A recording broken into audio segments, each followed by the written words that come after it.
Hello, everybody. I am Danielle Poza, and I've been working with Jeff behind the scenes on this workplace well-being content. I'm excited to be here with you by video. I do wish I could be there in person, but I am based in the States, so this is probably the easiest way to go for now.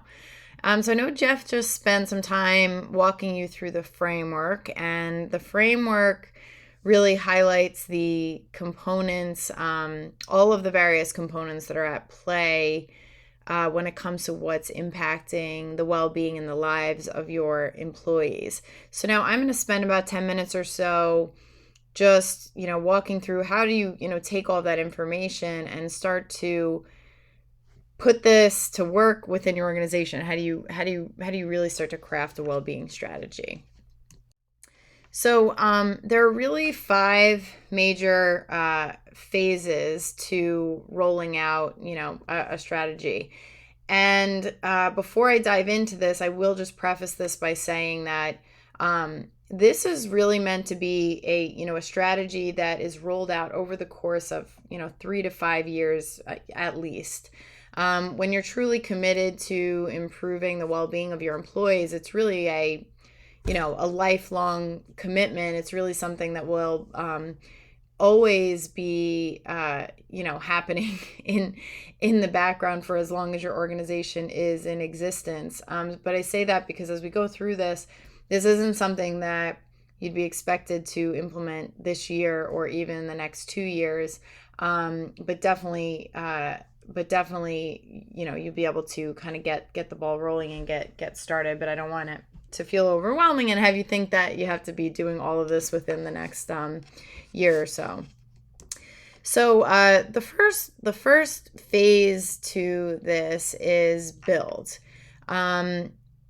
If you want this to be a long-term strategy, you have to put the right pieces in place and really lay a foundation, especially at the leadership level. You have to build the proper buy-in amongst the leadership team so that this gets taken seriously and so that it isn't something that is just, a kind of a trend or something that happens post-pandemic, but is a serious commitment.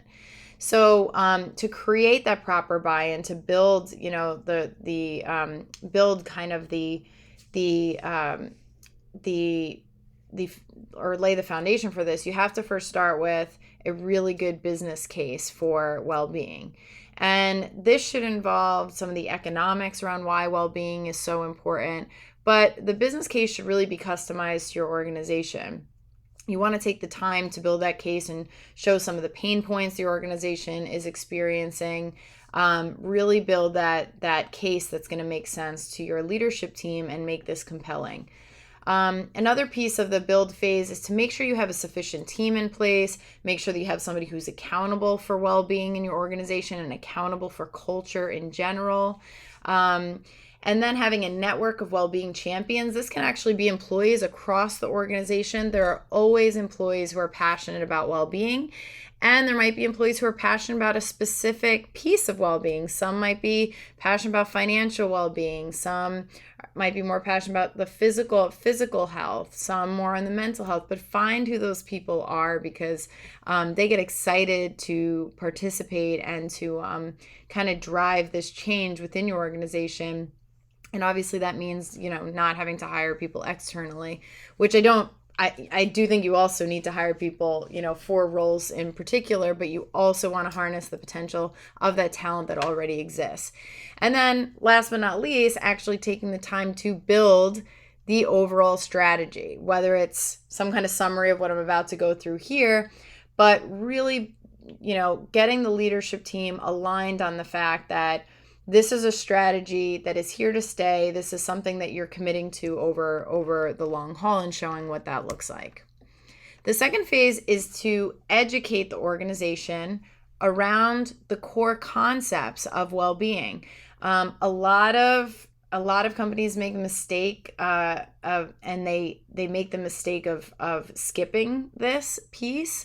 Well-being is a complex topic. It's very confusing for people, and properly defining it and having a framework to align the organization around is so important before you get to the later phases, because this is what really empowers the organization to be able to talk about it in the same way. It creates that alignment between employees and the leadership team. So you want to educate them, whether that's through a series of classes and sessions around what is well-being, how does it differ from engagement and burnout, and make sure to kind of create that synergy. The third phase is to properly evaluate well-being. This to me is like the glue to the whole thing. It drives me crazy when leaders say that they're committed to well-being and they want to quickly put something in place. But if you're not measuring, if you don't know what your well-being score is, if you don't know exactly where you stand when it comes to burnout and these different elements of your culture, this will never be a long-term initiative, because you'll never be able to see how you improved. You'll never be able to track how your business performance is being impacted when you move the needle on well-being. So you have to make sure that you properly measure it. And I always say measure it as opposed to just a survey. There are a lot of junky surveys out there, or that ask the wrong questions or ask too many questions. A real good measurement of well-being asks the right questions and enables you to put some kind of score on that. I know Jeff and I have a lot to say about doing this properly, and we have some vendors that we recommend in terms of the ones that we do feel like do a good job at this. So we'd be happy to talk to you about that after if needed. But the evaluation phase also includes, beyond the measurement, includes actually conducting qualitative interviews. I do this a lot with my clients where I interview employees or the leaders to find out, what does well-being look like for them? Where are they struggling? What does that burnout look like and feel like? What are the causes of it? If you conduct these kinds of interviews within your organization, it makes a big difference, because it adds the kind of the color and the stories behind the numbers, which makes the whole thing a lot more compelling, and it helps you, it just helps really humanize this, which gives you the ammo to really keep going and to keep your well-being strategy alive. The evaluation phase also includes auditing your current programs, policies, practices around well-being.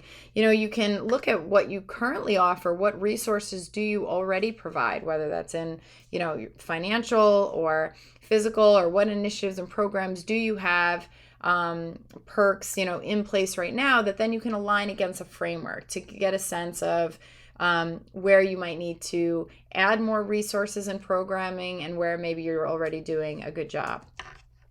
The fourth phase is called eradicate. So before you really start to implement anything, you have to look at your evaluation and that measurement and identify what those organizational barriers are. I know that Jeff touched on those briefly a bit ago.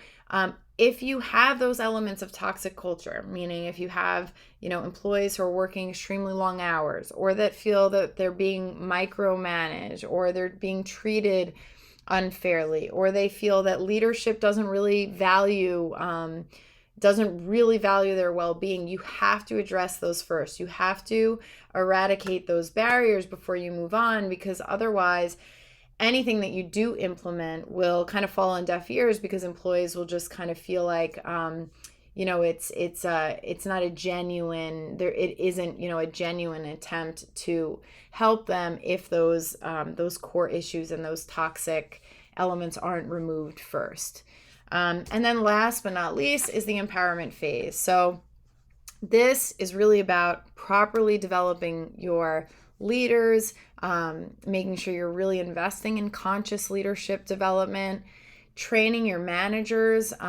We all know, I think, that managers are experiencing the most amount of burnout nowadays, and a lot of that is because they feel this pressure to take care of their people. They don't know how. They're usually not given sufficient people training. So making sure that your manager is trained to have well-being conversations, to check in properly with their employees, and giving them what they need to manage their own well-being is so important. And then empowering your employees is really its own kind of category, because this is everything around giving them programming, giving them their own kind of trainings, and that's where all of your perks and resources and all of that comes in. So again, these are kind of the 5 major phases. This should take place over the course of at least 3 to 5 years, so don't get overwhelmed by this. They don't necessarily happen in exactly linear fashion. These are, can kind of overlap with each other, but this kind of gives you a good base of where to start. And then just to give you an idea of how this will look, when well-being is properly infiltrated into the culture of the organization, it will show up in the entire employee life cycle.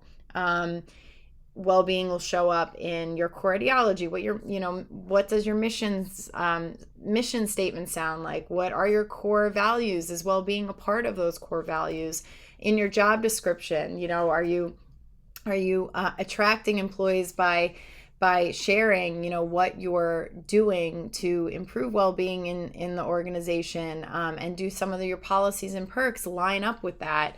Then when it comes to retaining them, is well-being part of your onboarding process? Are you showing employees that they're valued and that their well-being is being considered as they are in that onboarding process? Or are you just kind of throwing them into the thick of their job, which has been known to erode well-being? So you have to really think about the entire employee life cycle, and well-being. When well-being is truly a part of the culture, and when the strategy is really coming to life, you'll start to see how it is that it just naturally starts to show up in this entire life cycle. Okay, so that is it for me. Just checking my time. I think I was right on 10 minutes there. I believe you'll have some time to think about this a bit more. I hope that was helpful, and feel free to reach out to me directly if you have any questions about anything that I mentioned here. And I hope you enjoy the rest of the session.